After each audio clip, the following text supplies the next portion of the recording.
Hello, everybody. I hope you are doing well, and welcome to today's virtual arena.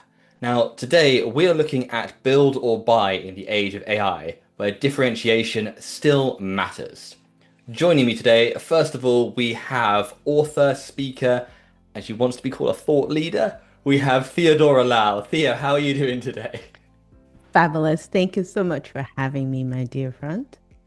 Excellent. Also joining us, we have Matthew Barnard, who is a director at BBD Software. Matthew, how are you doing today? Whereabouts in the world are you? Yeah, I'm just outside London, and strangely enough, today it's like 15 degrees, sunny, and so yeah, I'm not quite sure what to do with myself, but nice and warm anyway. It's crazy. So I'm down in Kent, and every day this year until about 2 days ago, it's rained for the first time in recorded history. So it's been a bit of a wet year, but hopefully we can circumnavigate that. Let's go straight into it. So the first point I wanna raise with it, and this is a big topic both in finance and to people's personal lives as well outside of finance. But let's talk about how has AI shifted the perspective, that conventional perspective, between building software and buying a SaaS system. And Theo, I'm going to go to you first with this. I think it's a fascinating question, but the one word I would caution is please do not lump everything together. Details and context do matter. I think in this particular case, what it allow us to do is allow us more flexibility, right, in terms of how we think about pricing. The old way of per seat might not actually work well anymore. So we need to rethink perhaps focusing on outcome. But I think the one thing I do often caution people is even though there's a lot that we can do with the modern AI tools, we can vibe code, we can prototype much faster and easier. At the end of the day, when you're shipping something out, is not just shipping that prototype that looks amazing and easy to put together. There's complexity behind it that we still need to think about. Yeah, Excellent. Matthew, I'll get you to weigh in on here as well. yeah, I think, yeah, just sort of following on from that, I think AI is obviously having quite a big impact, but there's a lot of noise and volatility about it as well. You see in some of the software markets, especially around software as a service, somebody makes a comment on YouTube and suddenly, shares tank by 30% and that, and like, okay, cool, that market's gone. So I think there's like a lot of unrealistic volatility around that's causing a lot of noise. But I do agree, sort of like if you get down to the details of it, is I think as a custom software development company, what we're finding is obviously being disrupted ourselves as part of the AI sort of like I suppose revolution is we are able to do things a lot faster and cheaper than what we used to be able to do them, and that's still maturing out. And I think if you look at SaaS software or software in general, or product software, because we're always competing, because clients are always coming and going, is should we buy a product or should we build something? Buying a product, there's some compromises to be had there around what functionality you get and what the price is. And in custom software development, there's always like that, well, it's expensive, is it going to happen on time, those type of things. And so I think there's a debate now at the moment is like, if software development or custom development is getting a bit faster and easier to do, are there more opportunities for it to fill a gap where possibly software as a service was actually filling it before? And so I think that's really something that's really being examined at the moment and causing some of the volatility in the market. I would caution and say for very small, simple applications, and people talk about the vibe coding sort of thing, yeah, that's simple, you can do that. But for the markets we deal in are actually enterprise and large companies where there's lots of functionality, it's deep, there's a lot of knowledge embedded. And software as a service companies didn't exist because they were simple to build. There's a lot of IP and intellectual property behind them and complexity that's built into that software. So it's not always just the speed of coding that actually makes a difference. It's actually the IP and knowledge that goes behind getting it correct and getting working well. And that can't just be sort of pulled out of thin air. So there's definitely a debate where I think previously custom software development wasn't considered because it was too expensive for a size of project. I think that barrier to entry is lowered a little bit now, and there's some discussions to be had. 100%. I want to go in a little bit of the well, as Theo said, we need to go into the details here. I mean, looking at vibe coding, for example, I can go and get a £44 a month, lovable subscription, and I can go do this here, and it will do it to a certain degree, but it's still there's a lot of memes about vibe coding, which I'm a big fan of, but it's still not doing everything in a very structured, contained way, where and it doesn't appear to be as scalable as, for example, custom software that is designed, that is battle tested, that is beated, that it goes through various iterations, that listens. Um, Absolutely. And I'll add to that too, Ali, to your point, we are in financial services, right? So in financial services, you're dealing with people's money, you're dealing with regulators. You can't be 90% right. You have to be 100% right. So that's my first caution. Second is bad actors go where money goes. If you just go ahead and vibe code and ship everything to production without understanding how everything ties together, in particularly from a cybersecurity perspective, you're going to get yourself into trouble. And this is not one of those things that you want to be in the headlines.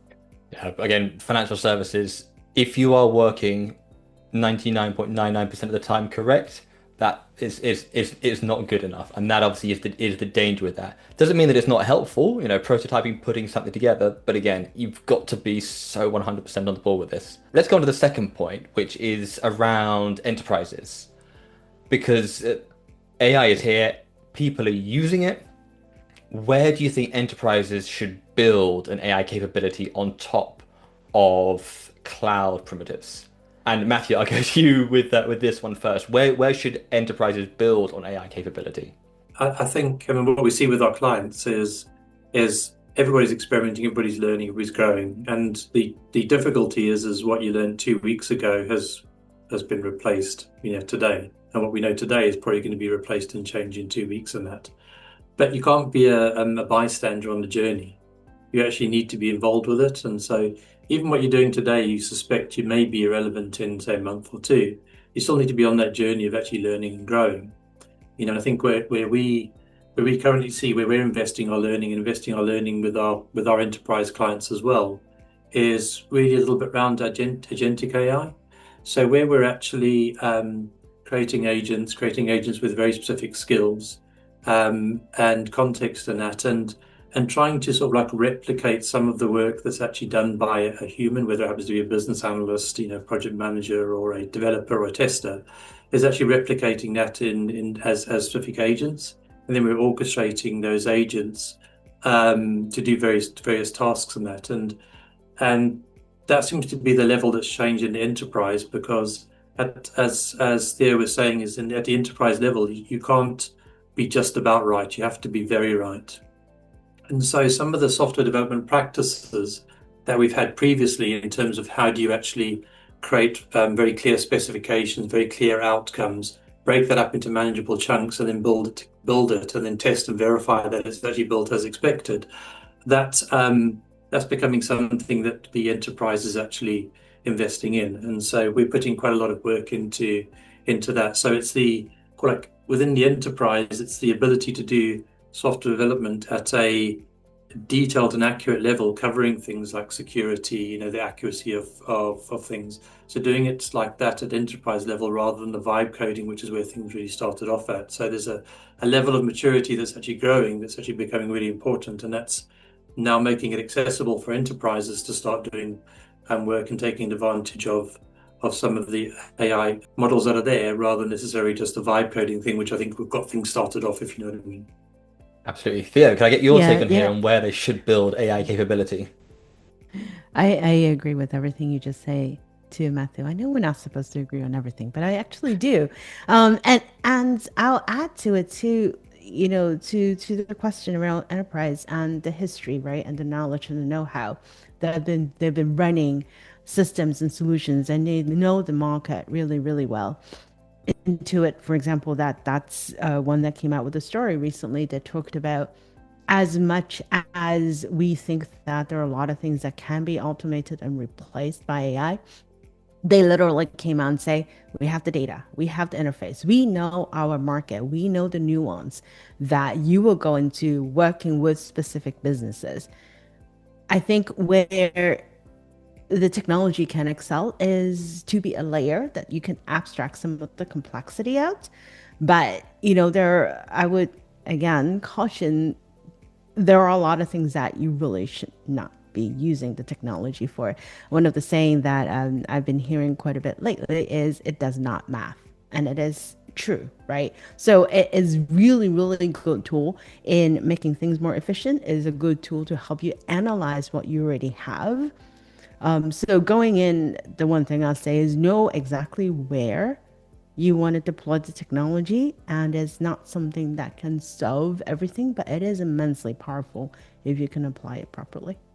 Yeah, we start talking about obviously the difference between currently you use a very deterministic approach of obviously for certain inputs and you get the certain outputs, and that can be guaranteed and signed off and verified by the people in risk and finance on that, versus the AI, which is a probabilistic approach to it. And for us, it's about how do you actually orchestrate those various approaches to actually get the best out of each approach. And that's really we're seeing sort of come in. So it's never just an AI does all or the deterministic approach does all. It's actually about orchestrating those things together, knowing which parts should be done by which type of approach. And so it's more of like a common sense thing. And then also doing that in terms of picking out certain workflows within businesses that actually are smaller and probably maybe not so client facing to start with, and actually then experimenting and growing your knowledge and your skills within those certain workflows and automating certain more simple tasks. But then those tasks can be built on top of each other, and slowly you get more momentum in the organization. And that's where we so start small, start on things that maybe aren't business or mission critical, but actually then start building that out and growing and learning the knowledge you got from there, and then building on top of that. And as everything's changing every month or two, you're just learning and growing. What you did last month, you can maybe do a lot simpler this month. Absolutely. A great example with that is lending, right? So you can start small, getting all the documents that you need together, doing all of the back end tasks that previously will require stacks of paperwork. But make sure that you have human in the loop, checking the outputs, make sure that you can audit it, make sure that you can trace it back to why a decision is made, especially when it comes to credit, and then start from there. So start small. I love what you say. The other thing too is talent, isn't it? And that's an age old problem. It's not just with AI. Every time when we talk about buy versus build, do you actually have the people to maintain what you built? Building prototyping is one thing, putting it to production is another, maintaining it for Yeah. the long term, that's also critically important. I was just about to say is, I agree with that as well. If you look at people that are able to start putting things together very quickly, they get the first 90% done. But then the last 10% takes the next 90% of the time as well, because it's that last bit. It's the devil's always in the detail. It's like, how does that run in production? How does that run at scale? How does the performance work? How does accuracy? How are you able to support and maintain it? Those parts are really key. So, AI is obviously quite good at coding, but actually software development and running systems in production is a massive environment, and that, and not all of it is easy to do.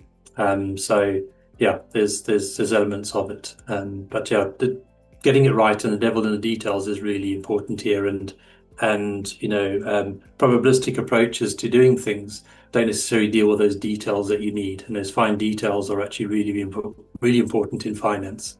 Absolutely. An example of someone who's taken that approach and looked at the devil in the details and what should you automate and what don't you is Alaka Bank, because those guys have absolutely taken it of automate, and then when there's human interaction, you have a human in there, and that's why their customers absolutely love them. The amount of times I brought up Alaka Bank to people and they say, I'm a customer. I love them because they're focused on that side of things there. When looking at custom builds, at what point, Matthew, does it become as fast as buying a ready-to-use off-the-shelf SaaS solution?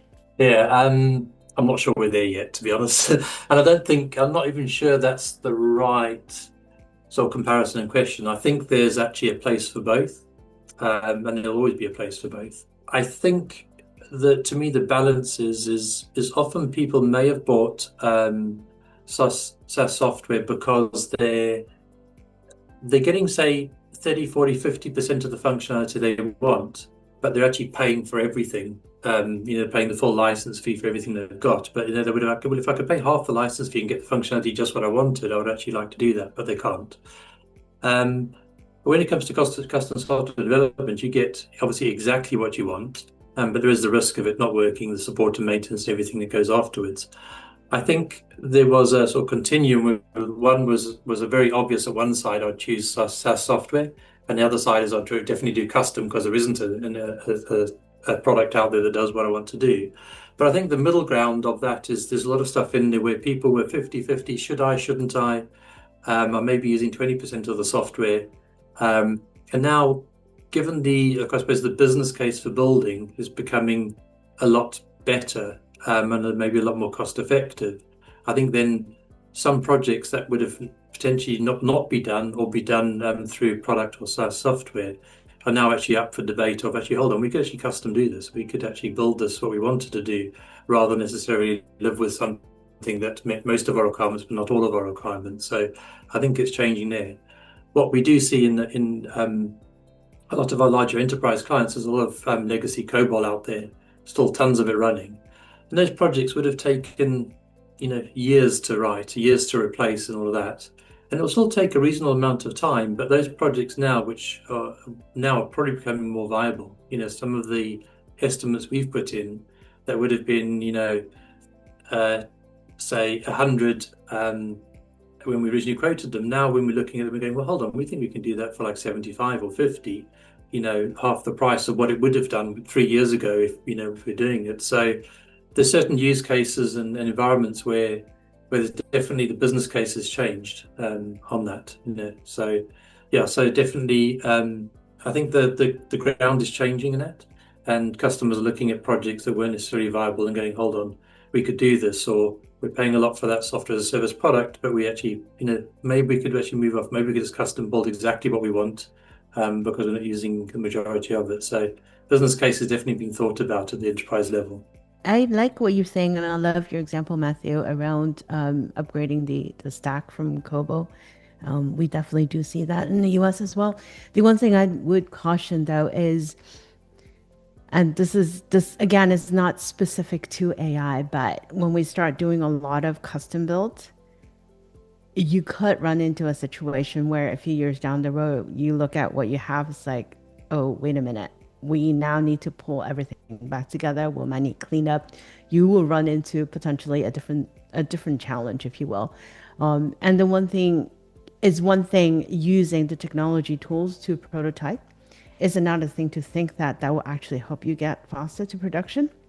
At the end of the day, after you produce the software, you still need to go through testing, you still need to go through governance, you still need to go through all of those sign off. That part doesn't change, right? So even though, yes, there are areas, again, devil in the details, there are a lot of areas that you can use the tools to become more efficient, to do other things.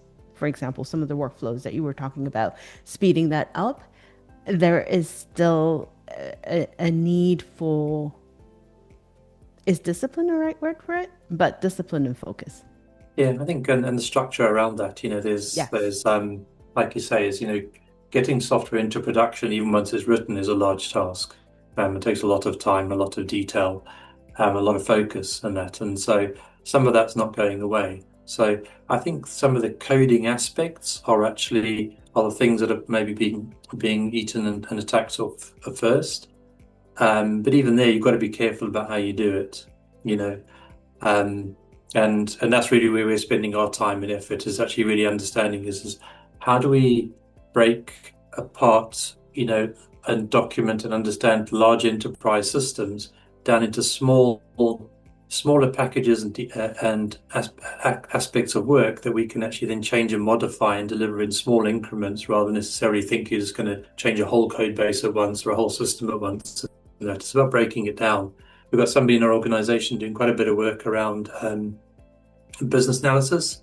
So actually, how do you document existing legacy systems really well, and in a way that you can structure it and break it down so that then can be provided into a pipeline that would go into planning and development and that. And that's sort of quite interesting as well. So the business analyst aspect of that is quite interesting. It's not necessarily just a code to code conversion, it's actually a code to documentation to architecture design and then into development. So the traditional SDLC life cycle is still actually very valid because it was put there for a very good reason. It's just some aspects of that you can speed up. I want to talk a little bit about that customization because it almost seems to myself you want the kind of off the shelf part and then customize it off the back there. What kind of level should organizations look to? Because I mean, there's one side of it, sure, you can, change the font, change the logo, wonderful, nice bit of visual bits there. But then at the other side, you may be completely changing the way that the system is set up. So how should enterprises really consider their approach to customization? Matthew, I'll go for you for that one first. I think it really depends on the use case, to be honest. I think every use case is actually very different. I think at the moment you still want to. I think the approach most of our enterprise clients take is they're deciding, is this commodity? And if it's commodity, let's look at a product and try to do it because we don't need to be unique there. If we're on the customization side, it's like as an organization, is do we see technology as an advantage? And do we want to do something unique that our customers haven't seen or our competitors, haven't done? That's the place where you want to start with the customization. And often that is more in the front end and in the channel, the interaction with the clients, rather than necessarily in the back end, the accounting systems and that, which are pretty standard because they're based on international standards around accounting. It's very, well, some companies are, but generally not very creative in the accounting side. You need to actually be really sticking to the standards. So often it's the more client focused things, and when they're trying to be innovative around product build, innovative around client interaction, whether it happens to be some sort of multi-channel, omni-channel approach to clients, and really making sure that's interesting and unique for their clients, rather than necessarily the same as what all the other financial services companies are doing. So definitely, I think channel offers opportunities for channels and product to really offer opportunities, I think, for financial services companies to start off in the customized space. Cool. Theo, can I get your take there on what should be customized? I mean, you got to do the logo, maybe put it in your font. It, or perhaps, the way you interact with the customers, right? The front end, as what Matthew say. And you can think of it perhaps, in different regions for FIs that operate across multi-nations, and there are quite a few of those, where they might use different languages, right? So that's a good place to start. Looking at from a cultural perspective, from a linguistic perspective, how do we go about creating an experience that feel personable to the people that you're serving? We see those in call centers, and we see those in the front end with the bots, etc. So those are good places to start. Again, to Matthew's point, the back end, the boring bits is pretty standard in many different regions. The other thing I would add is think about, when you're doing the orchestration, when you're doing the customization, think about governance, guardrails. Make sure that, and there are more experience and more use cases now on how you can go about doing it without introducing bots and hallucination when they're interacting with customers. So Yeah, I was reading something the other day, and if you're trying to think like years ahead and those type of things, is at the moment, if you think about it, is we create custom software, but that software is still used by, say, thousands or hundreds of thousands of clients, and all using the same piece of software. There's definitely some thought going in, and as I said, I've read some articles on that. Is actually how do you actually build your custom software for your client specifically? So for each individual client, has actually got software that's actually built specifically for their needs of how they want to interact with your organization. So rather than necessarily everybody use the same app, and that's really cool and it's got a certain workflow and the user experience is great, but everybody's using the same app. What if you actually had an app built per client for each individual that actually dealt with just what they wanted? And that was built on the fly by the client actually interacting with the organization to say, this is what I want and this is how I want it to work. So I may be disabled, it may be have a blind or disability, or I may have another language, or I only want to use certain functionality. Just give me that in a way that I can use it. That would be really interesting. We're not there yet. That's the down the line thing, but that's hyper personalization, which is, something I think is wouldn't have seen on the horizon a few years back. Now I say that's a possibility in the next, sort of 5, 10 years. I came across something similar to that, that they say there are ways they can change the accent of the call center agents that are taking the calls. So, for example, in the US, you have, they can detect a customer is calling from the US and you would change the accent of the call center employee who could be in somewhere in Mexico or somewhere in India and change it in a way that is familiar with the caller's Yeah, well, origin. I do think that's a little bit of slippery slope, but they're done. yeah. There are things that is interesting out there. But it's something nowadays that we can, say, well, that's possible. That Mhm. could be possible rather than that's just a dream. I think Yes. that's what's changed is, these type of things are hyper personalization like that, like you mentioned on the voice, which is really interesting. I haven't heard that before. Is something you're going is that could be something we could maybe do. But should you? I think it depends what the clients say, really. It's like to me, it's like a lot of these things is why are you writing software? You're writing software for clients who want to interact with organizations in a really seamless and easy way. So for me is that's why you have user experience, people and client experience people. It's actually just to get that feedback is do you want to have that, or do you want to hear some weird quirky English accent or American accent is actually quite cool when you're dealing with your organization. Off the back of that, I want to talk about differentiation because it is a massive opportunity. But if everyone's using the same thing, it's almost a homogenous product, and you don't want that. You want something that makes it possible and makes you stand out. So Theo, from your perspective, I want to talk about AI platforms and what the limits are to differentiation here when buying compared to building. Having things that are homogeneous is not always a bad thing, though, right? If you think about money movement, you need to move it from A to B. That's pretty standard function. And where you differentiate, as you differentiate again, to what we just talked about, the customer experience, the user experience of it, or from a jurisdiction perspective, specific regulatory requirement, your risk appetite. Those are things that you can change and customize. And I don't think I don't think having AI, not having AI would change that requirement. But what it does change is it gives you more ways to adapt to it. It helps you adapt to changes faster. You can think about, for example, another place is fraud and compliance. As we move towards perhaps, I dare say, building agentic commerce, there are things in the back end that we need to start thinking about. Do we know, the agent that's initiating a purchase, is it a valid agent? What kind of scope and ability that is the agent allowed to do and not do? How do you validate that, the identity?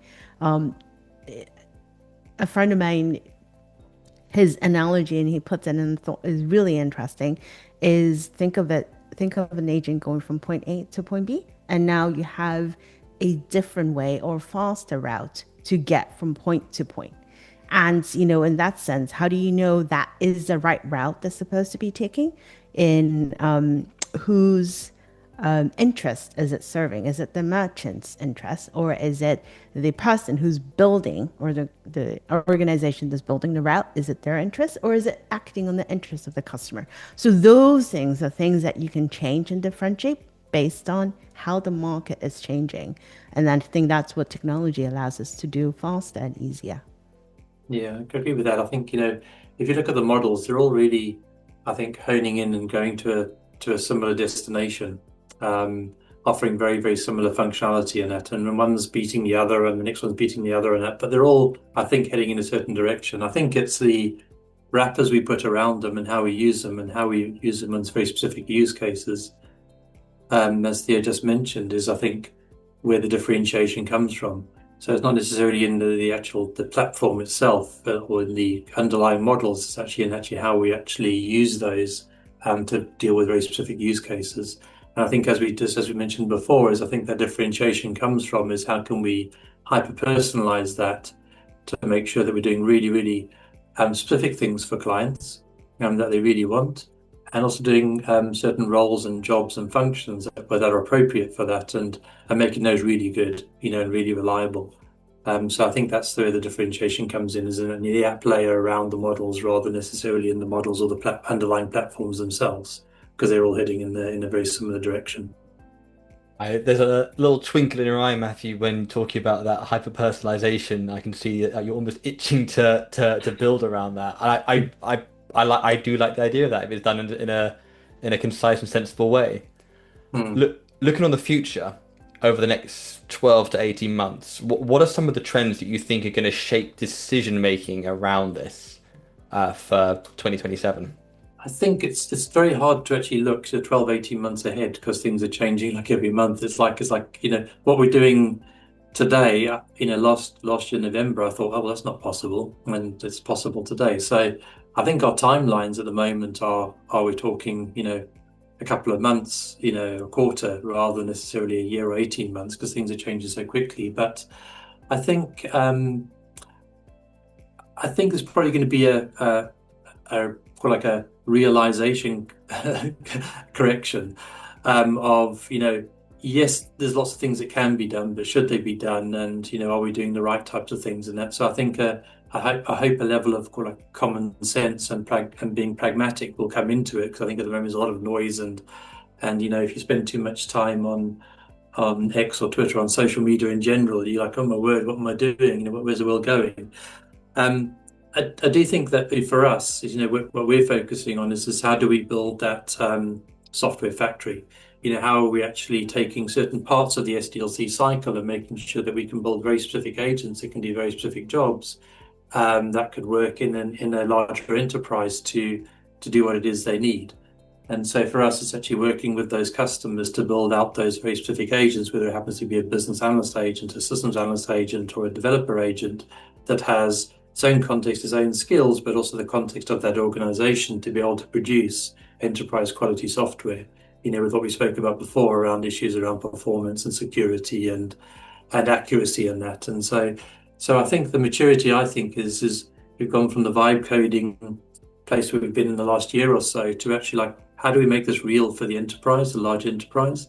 And I think that's where I see the next 12, 18 months being exciting, is actually how do we get the value and the value proposition for AI in a large enterprise. Theo, same question. Yeah, no, I agree with all that. I think what would be interesting to see, despite all of the hype and the predictions of a apocalypse, I think that's what people call it now. I don't think, of all the reasons that we've just talked about, I don't think that is realistic. The pendulum is shifting and will continue to shift. I would see perhaps pricing model being changed. I'm starting to see more of an outcome-based pricing instead of just per seat, this is how much you paid for. I would not be surprised to see more demands from regulators and saying, I need to see what you guys are doing. I need to see the audit trails. I need to be able to see how you can explain the outcome, right? Instead of a black box which introduces risks, more risks. And from a risk perspective, seeing what is happening with, for example, geopolitical crisis. And I would think that there could be a continued trend looking at the infrastructure players, who's there, and how can organizations do more to minimize the concentration risk, if I may. I do see that conversation happening more and more. Absolutely. Well, that covers all of the main parts I want to touch on here around with AI, whether to build it or to buy it. Theo, where can we find out more about yourself? I am mostly on LinkedIn, so you can look for Theodore Allow, or you can look at some of the books I have published. I have three of them. It's on Amazon, and the latest one is Banking on Artificial Intelligence. Not an Audible yet, though, so you know.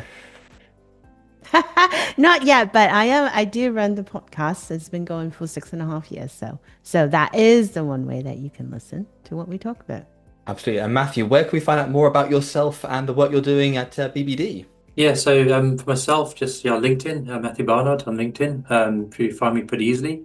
For company BBD Software, just go www.bbdsoftware.com and find out more. Amazing. I have been your host, Ali Patterson. Thank you all very much for watching.